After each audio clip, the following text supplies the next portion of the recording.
En las investigaciones sobre las fallas de la línea 12 del metro comienzan a señalarse responsables.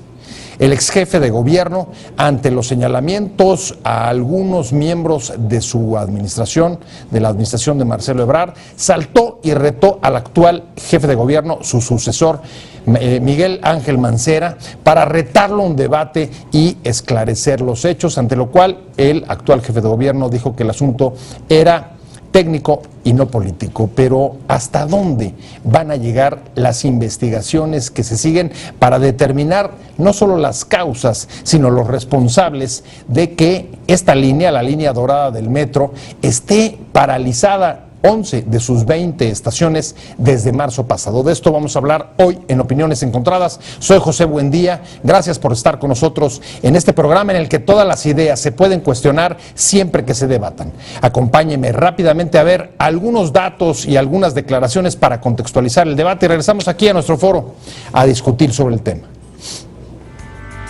El desastre de la línea 12 del metro sigue sin solucionarse y supone elevados costos para el Distrito Federal, pero esta semana fue motivo para que el ex jefe de gobierno, Marcelo Ebrard, tratara de responder a las acusaciones de manejos irregulares de su administración en la obra al retar a un debate a su asesor Miguel Ángel Mancera. La Contraloría Capitalina impuso sanciones contra 33 funcionarios encabezados por el exdirector del proyecto Metro del Distrito Federal, Enrique Orcasitas, tras abrirles proceso administrativo y en su caso penales por su responsabilidad en el cierre de la línea dorada. Desde que se paralizaron 11 de las 20 estaciones de la línea 12 del metro por el riesgo de descarrilar, el gobierno de la ciudad ofreció una investigación para establecer responsabilidades por corrupción y malos manejos en la construcción de la infraestructura que afectó a más de 500,000 de personas. El jefe de gobierno rechazó el emplazamiento de debatir con su antecesor en el cargo y responsable de la obra de la línea 12 por considerar que la investigación sobre las irregularidades no es un asunto político, sino técnico. ¿Habrá realmente rendición de cuentas y sanciones adecuadas para todos los responsables de este desastre urbano? Posiciones. 1. El ex jefe de gobierno del Distrito Federal, Marcelo Ebrard, señaló que se hace responsable de cualquier imputación a sus decisiones en torno a la construcción de la línea 12 del metro y retó al actual mandatario capitalino, Miguel Ángel Mancera, a un diálogo público por aclarar las anomalías que se han detectado. 2. La investigación en torno a las fallas de la línea 12 del metro que derivaron en el cierre de 11 de sus 20 estaciones es un tema absolutamente técnico de análisis jurídico y administrativo, por lo que no veo ninguna posibilidad de hacerlo político, afirmó el jefe de gobierno del Distrito Federal, Miguel Ángel Mancera Espinosa. 3. La negativa a dialogar frente a la sociedad respecto a la línea 12 demuestra las motivaciones políticas del jefe de gobierno. 4. La rehabilitación de la línea 12 del metro tendrá un costo de más de 500 millones de pesos, estimó el titular de la Secretaría de Finanzas del Distrito Federal, Edgar Amador Zamora. Amador Zamora manifestó que durante este año se han erogado entre 60 y 70 millones de pesos en la supervisión y diagnóstico de la línea 12, que desde marzo se encuentra suspendida en 11 de sus 20 estaciones. El presidente de la Comisión de Investigación para determinar las fallas que originaron la suspensión de la línea 12 del metro de la Asamblea Legislativa del Distrito Federal, Jorge Gaviño Ambriz, informó que a partir de los informes de la empresa Sistra, los expertos que colaboran con el grupo legislativo estimaron que en febrero del próximo año podría estar funcionando en su totalidad la línea de Mixcoac hasta Tláhuac.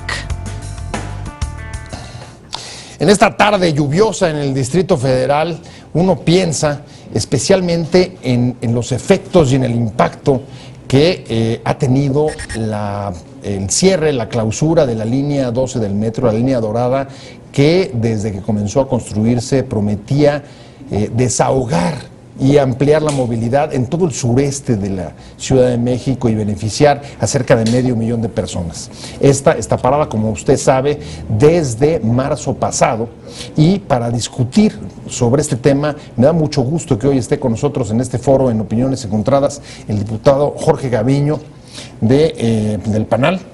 Diputado Nueva Alianza. Nueva Alianza, perdón. Mucho gusto saludarte. Muchas gracias por venir. No, estoy a tus órdenes. Muchas gracias por recibirnos. Un placer. Usted lo conoce, es el presidente de la Comisión Investigadora de la línea 12, de las fallas de la línea 12 del metro. Y vamos a tener también un enlace telefónico con Fernando Páez, que es el director de sistemas de transporte de una organización no gubernamental que se dedica justamente a eso, Congreso a estudiar la movilidad en la Ciudad de México.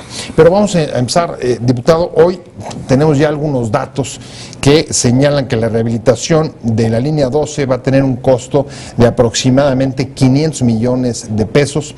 Entiendo que además desde marzo la ciudad ha venido erogando entre 60 o 70 millones de pesos para la supervisión y diagnóstico de las fallas, y todo esto pues no sé si venga a sumarse a los 22,000, me parece que me decía antes de entrar al aire, que ha supuesto el costo total de la línea dorada.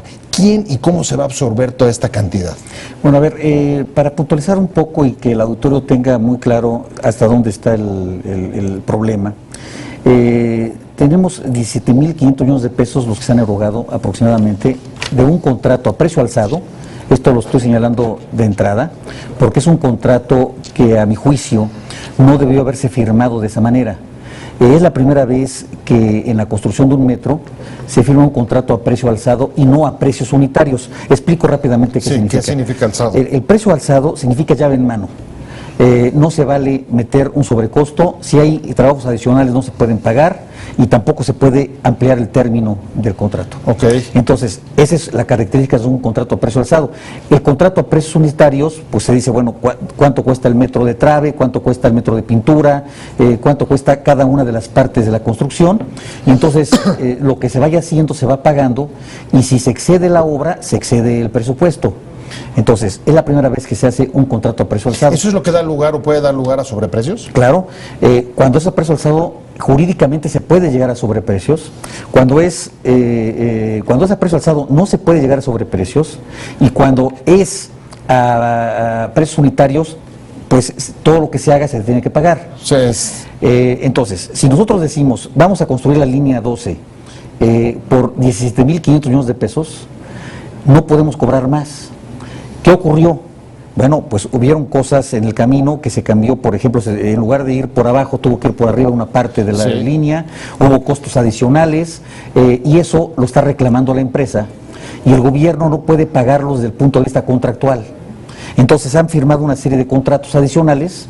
Estos contratos adicionales son de reconocimiento de adeudos, que la Federación no ha reconocido, que el gobierno de la ciudad en el sexenio pasado sí reconoció, que esta administración pues dice no lo puedo pagar en esos términos, y entonces la empresa va a tener que demandar ese excedente. Es decir, claro, se han pagado 17.500 millones de pesos sobre 22.000 millones de pesos que está reclamando la empresa en total. Hay cerca de 5.000 millones de pesos que están volando. Sí, básicamente reconocidos en obra, 3.500 millones de pesos. Esa es la diferencia, el diferencial. Entonces, bueno, ya de entrada, si la obra está hecha, hay un déficit de no pago hacia las empresas de 3.500 millones de pesos. Ahora bien, eso sin contar lo que fue pues mal ejecutado, mal planificado, mal entregado, esa parte, digamos, si hubiera estado perfectamente bien, deberíamos 3.500 millones de pesos. Hay problemas. ¿Qué problemas se están cuantificando en 500 millones de pesos? Que es lo que estábamos escuchando hace un momento. ¿Y esos quién los paga? Bueno, los tiene que pagar el consorcio si hizo mal la obra. Ajá. Los tiene que pagar el gobierno de la ciudad si no se previó de origen en el contrato lo adicional. Entonces, es parte y parte. Lo tienen que pagar el CAF por una parte, lo tiene que pagar el consorcio por otra, y las supervisoras, diría yo, por otra. Y adicionalmente algunos servidores públicos que hicieron malas cosas. Bueno, ahí están los costos, digamos, para las empresas, para el erario público, pero tenemos en la línea, diputado, déjeme conectarlo directamente a Fernando Páez, que es de Movilidad y Transporte. Fernando, muchas gracias por tomar la llamada. Muchas gracias a ustedes por la invitación. Acabamos de oír, seguramente estás ahí escuchando, algunos de los costos que hay para el gobierno y para las empresas, pero ¿cuál es el costo para la ciudad desde el punto de vista del transporte y la movilidad? ¿Cómo lo ves? Bueno, sin duda, la puesta en operación de la línea 12 resolvió un tema de movilidad para este sector de la ciudad. El hecho de cerrar este número de estaciones pues afecta de manera importante la movilidad en esa zona. El gobierno ha establecido unos planes de contingencia a través de la red de transporte público para poder atender los viajes de las personas que se encuentran ubicadas en este sector. En realidad el tema del transporte público y de la calidad del transporte público es un tema que tiene que tener especial atención del gobierno. Así lo ha planteado la nueva ley de movilidad, y creo que se tiene que empezar a enfocar hacia un sistema integrado de transporte donde todos los modos de transporte que ofrece hoy la ciudad, el metro, el metrobús, la red de transportes eléctricos, RTP, y el transporte público concesionado funcionen como uno solo, bajo una sola coordinación, ojalá con un esquema tarifario integrado, que tenga infraestructura que permita su integración, porque creemos que hacia allá es que debe avanzar la ciudad. Sin duda, si hubiera esta red de transporte integrado, el atender este tipo de contingencias que es normal que se presenten en los sistemas de transporte, es lamentable lo que pasa con la línea 12, pero igual, si hubiera una red de transporte integrado sería mucho más fácil solucionar este tipo de problemas. De tal manera que hay que solucionar ahora el tema de la línea 12 del metro en el menor tiempo posible para garantizar los viajes y desplazamientos de las personas de esta zona, pero más al mediano y largo plazo tratar de que se logre instituir en el Distrito Federal el sistema integrado de transporte público para mejorar la calidad en el servicio de los ciudadanos. Retomo una de tus frases, Fernando, y la traigo con el diputado Gaviño. Dice que le parece que es normal esta clase de contingencias en la construcción de una obra de esta naturaleza. ¿Usted compartiría esta opinión? Bueno, no, yo creo que es normal contingencias en el sistema integrado de transporte. Sí, bueno, finalmente o se poncha una llanta de un camión o de pronto se tiene que ir al taller, sí. Pero evidentemente pues no estaba previsto una falla de esta naturaleza y sobre todo con un sistema moderno, nuevo, que tiene pues menos de 2 años funcionando. Entonces, pero bueno, yo sí coincido con Fernando en el sentido de que tenemos que hacer una integralidad en el transporte, porque más que lo señale una ley de movilidad, lo señala el derecho humano, que va más allá de la Constitución inclusive. Es un derecho humano. El derecho a la movilidad lo tiene que garantizar el Estado. El Estado tiene que garantizar la posibilidad de que las personas se puedan movilizar.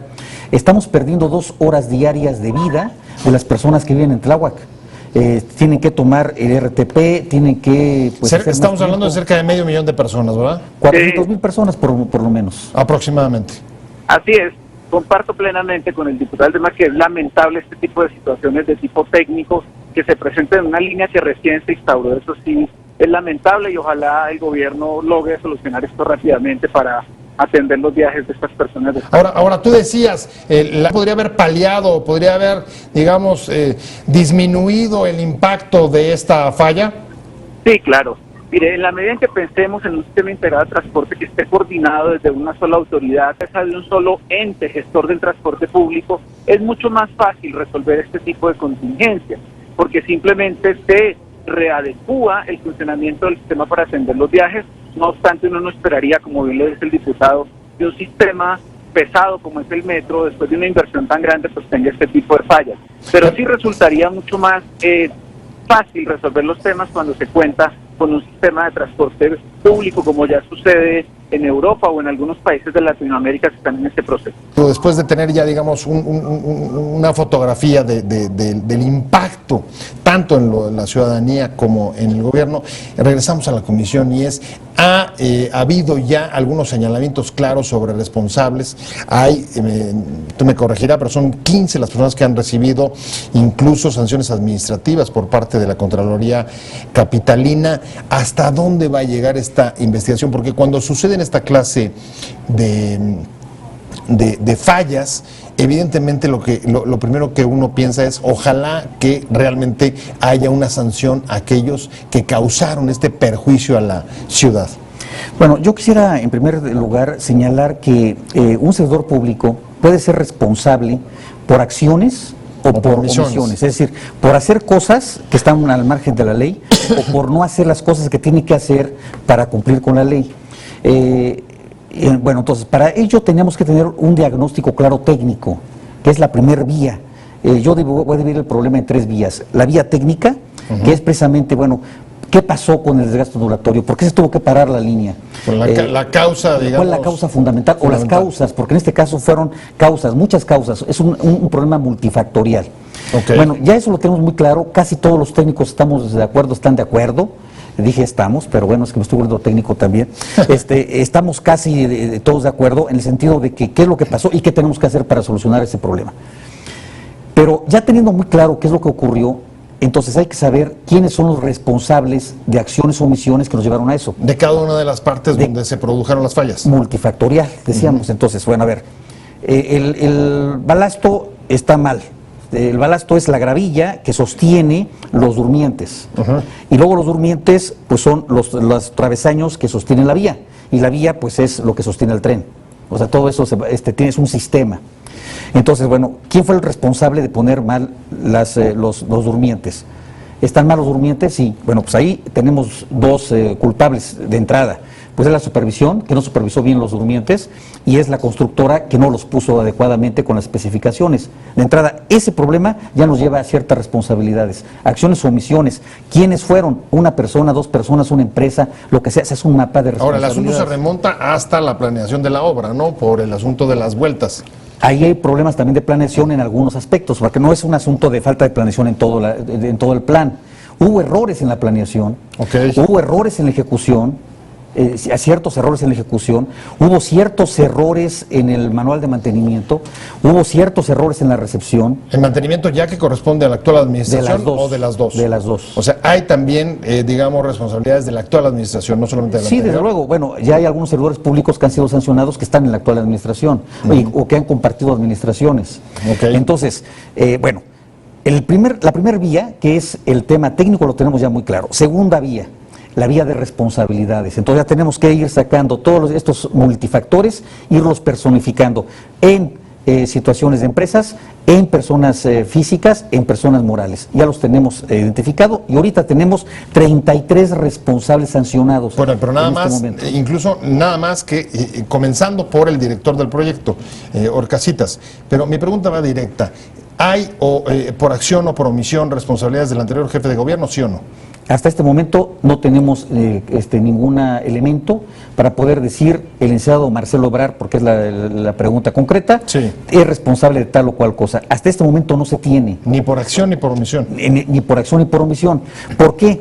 ¿En qué nos basamos en decir cuáles son las obligaciones de hacer o no hacer? Pues la ley, los tramos de responsabilidad, los manuales de procedimiento. Si nosotros no tenemos específicamente esto, no podemos fincar responsabilidades. Hay un principio jurídico elemental que se dice, las autoridades solamente pueden hacer lo que la ley les permite. Si una autoridad hace más allá de la ley, incurre en responsabilidad. Puede ser penal o puede ser administrativa. En este caso decía, hay 33 servidores públicos que ya se identificaron con faltas graves. Desde administrativas que pueden llegar incluso a convertirse en penales. Hay 15 asuntos ya señalados en el MP que pueden llegar a ser penales, los 15. De 33, 15 hay que pueden llegar a ser penales. Hasta este momento, ¿qué nos informó el Contralor que sigue? El señor Contralor, Irán, nos comenta que puede haber alguna responsabilidad para otros servidores públicos. Hay 6 líneas de investigación y 4 auditorías pendientes que van a tener otro paquete de servidores públicos, no sabemos quiénes, que tendrán responsabilidad también. Y por último, tenemos el aspecto político. Ya tenemos lo técnico, tenemos lo administrativo y lo político, que es otro tema. Ahorita me meto a lo político, pero voy con Fernando, que está todavía en la línea. Fernando, ustedes desde la perspectiva de la sociedad civil y conociendo otras experiencias que han sucedido en otros países, como tú señalabas en tu primera intervención, un problema de esta dimensión, ¿qué clase de sanciones crees que tendría en otros países? Bueno, eso corresponde definitivamente a los entes investigadores, a las normas que rigen en cada país. En el caso de Colombia, que lo conozco de muy cerca, las sanciones son muy fuertes. En la administración anterior de Bogotá, el alcalde tiene responsabilidades importantes por la construcción de la fase 3 de Transmilenio. De hecho, hoy en día se encuentra en la cárcel por este tipo de cosas. Entonces, la sanción depende mucho de cómo las normas establecen qué tipo de sanciones tienen los funcionarios públicos y hasta dónde llegan sus competencias y responsabilidades. Pues yo sí quisiera llamar la atención sobre un punto específico en este tema, y es que aquí es donde se ve el tema de calidad de servicio en el transporte público. Nosotros creemos que la calidad del servicio en el transporte público se debe medir en la producción, es decir, cuando la gente lo usa. Pero en realidad creo que tenemos que empezar a pensar en procesos de calidad desde los procesos de planeación, desde los procesos de implantación y de los procesos de operación del sistema para evitar que se den este tipo de situaciones. O sea, desde que concibes prácticamente el proyecto, tendrías que estar ya incorporando criterios de calidad. Así es, eso es absolutamente importante, porque estamos pensando que la calidad la medimos con la percepción del usuario, y resulta que el usuario es el último que recibe el servicio, y todo lo que pasa antes a que el servicio se ponga a disposición del usuario también requiere de control de calidad para garantizar proyectos que efectivamente garanticen que la inversión que se hace es óptima. Si coincide con eso, diputado, diría ¿cómo calificaría la calidad de este proyecto? Bueno, yo coincido, desde el origen. Coincido plenamente. Yo decía en un principio que hay algunos errores de la planeación, pero hay un error que se me hace dramático, que es la falta de planeación y de previsión. Sucede que nosotros estamos entrando a una línea férrea poco conocida, es decir, en México no había líneas férreas con curvas. Es la primera línea del metro que se hace de esa manera. Tenemos la línea A, que es una línea recta. La línea 12 pues tiene bastantes curvas, tanto en lo subterráneo como en la parte elevada. Hay curvas muy cerradas de menos de 100 metros en Tláhuac, que inclusive se va a tener que rehacer esa parte, y las curvas 11 y 12 que son también muy dramáticas. ¿Qué faltó? Bueno, faltó un manual específico que era muy previsible que fuera a ocurrir el desgaste ondulatorio, y no se hizo un manual en específico para prevenir el desgaste ondulatorio. Entonces fue un error terrible. Voy contigo, Fernando. ¿Qué opinas? Una obra de esta naturaleza sin manual. Sí, no, definitivamente reitero un poco mi planteamiento de que este tipo de proyectos requieren procesos de gestión de calidad muy rigurosos desde la etapa de planeación. Hay que ver cómo quedó la estructuración técnica, cómo quedó la estructuración financiera, la estructuración jurídica. Y volviendo a la estructuración técnica, ¿cuáles son los requerimientos que tiene el constructor, que tiene que cumplir, y quién supervisa el cumplimiento de los mismos? Porque no se puede soltar la obra efectivamente a lo que el constructor tenga a bien hacer, sino que tiene que compararse con los requisitos inicialmente solicitados. Yo creo que ahí hay un gran problema de calidad y revisión de calidad en la implantación del proyecto durante su construcción. Muchas gracias, Fernando. Regreso y me estoy casi despidiendo con el diputado. Cierra, diputado, la parte política. ¿Cuál es la parte política? La parte el enfrentamiento política, entre el anterior y el actual jefe de gobierno. Esa es una arista del problema político. Ajá. Ya teníamos entonces lo técnico, teníamos lo administrativo que se está ventilando, y ahora lo político, que eso no va a resolver el problema de movilidad en la ciudad. Entonces yo diría, démosle espacio al tema político, pero dediquémonos más tiempo a lo técnico. Pues muchas gracias a los dos, muchas gracias, Fernando, por haber estado enlazado con nosotros vía telefónica en esta tarde tan difícil de llegar acá al centro de la ciudad, y muchas gracias al diputado Gaviño, Jorge Gaviño, de Nueva Alianza, presidente de la Comisión Investigadora de la Línea 12 del Metro, por haber hecho este enorme esfuerzo y haber estado con nosotros esta tarde difícil de tráfico y difícil movilidad para cerrar el círculo de esta plática. Ambos les agradezco mucho. Al contrario, José, muchas gracias. Su presencia en el programa. Gracias a ambos, pero sobre todo a usted por haber estado con nosotros en Opiniones Encontradas. Te invitamos a seguir cuestionando la información con los siguientes videos.